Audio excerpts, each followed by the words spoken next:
C'est la star américaine qui arrive. C'est Arnaud Demange qui est avec nous. Bonjour Apolline, bonjour les amis, ça va? Bonjour à tous nos auditeurs, nous sommes le mercredi 22 mars et Elisabeth Borne est toujours Première ministre. Je vous rappelle que dès qu'il se passe quelque chose, on déclenche sur RMC l'alerte Borne. Quand vous entendez ce son, vous envoyez Borne au 732-16 et vous pourrez gagner une cagoule et un caillou à envoyer sur la permanence du député de votre choix. Non mais non, enfin qu'est-ce qui m'a écrit ça? Qui m'a remplacé mes feuilles dans la régie là, avec vos revendications d'intermittents? On dit non à la violence.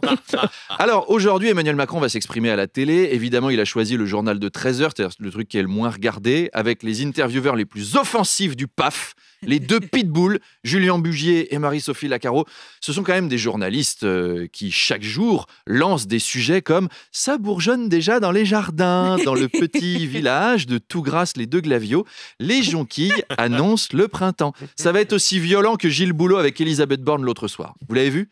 Il était déchaîné. À un moment, j'ai cru qu'il allait lui faire une manucure. Enfin, c'est autre chose que vos interviews, Apolline. Ce qui est formidable, c'est qu'Emmanuel Macron a déjà prévenu, il dira rien d'intéressant. Voilà, il ne va pas virer Elisabeth Borne, il ne va pas démissionner, il ne va pas annoncer ses fiançailles avec Kylian Mbappé. Oh mince. Rien. Alors, du coup, je vous propose un petit jeu, un bingo Macron. À chaque fois que Macron dira une des expressions suivantes, vous buvez un shot. Alors, à votre avis, est-ce qu'il va dire « Mais il y a eu un processus démocratique, le Sénat a voté ?» Un shot. Bingo. Un shot. Pardon de vous le dire. Pardon de vous le dire, il peut le dire même plusieurs fois. Plusieurs shots, allez, plusieurs shots. Je suis attaché à notre modèle social. Il en va de l'avenir de nos enfants. Évidemment. Trois Je shots. vous emmerde. Les Français m'ont élu. Alors, je crois qu'il va pas le dire. Non. Un demi-point, moi je dis. Un demi-point. Celles et ceux qui contestent pouvaient voter la motion de censure.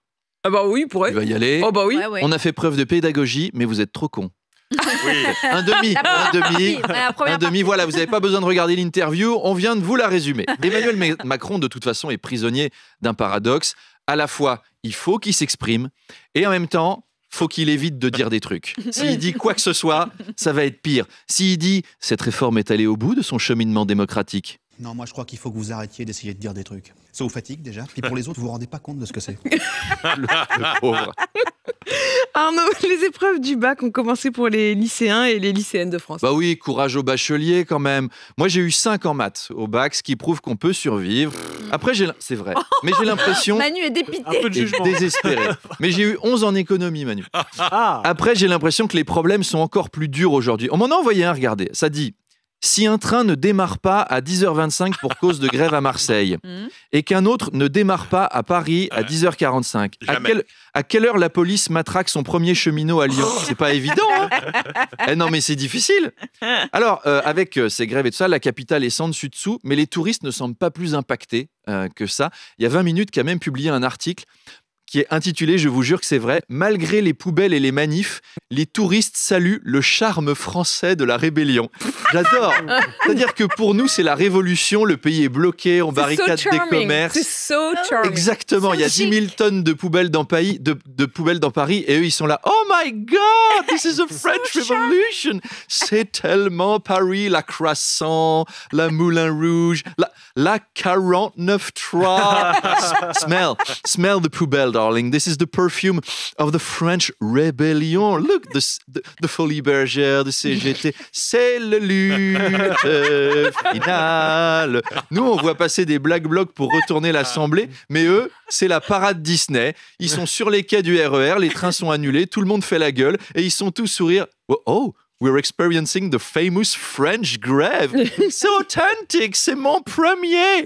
Dans la prochaine saison d'Emily in Paris, Émilie, elle va adhérer à la CGT, elle va lancer des pavés à la gueule des CRS. Avec ses talons Macron, de 10 centimètres. démission.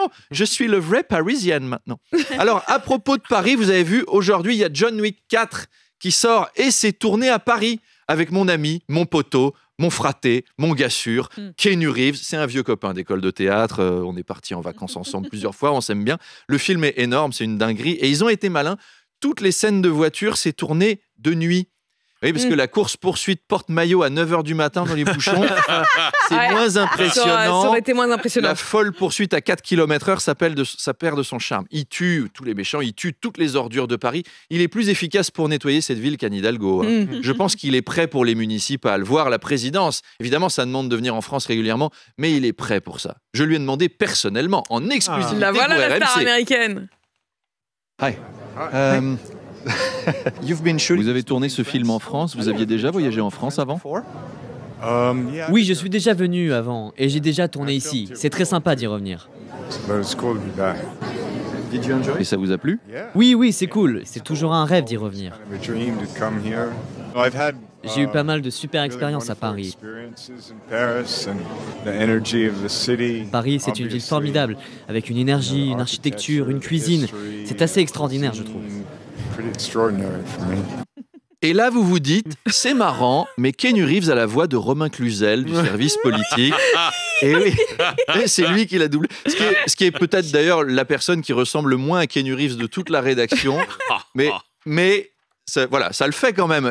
Les Américains, Et on l'embrasse. ils sont contents. On embrasse Romain. Les Américains, ils sont comme des dingues, quoi qu'on fasse, nous les Français. Vous avez vu, Apolline, vous avez Sandrine Rousseau à 8h40. En première partie, je vous ramène Keanu Reeves comme lancement. Qui fait donc la première partie de Sandrine Rousseau. Eh oui. Ouais. Demain, je fais jouer YouTube claque. en première partie de votre interview de Laurent Berger. On a la classe sur RMC ou on l'a pas ? Tellement. Hein ? Arnaud Allez, à demain. Demange tous les matins 7h20 et 8h20 sur RMC.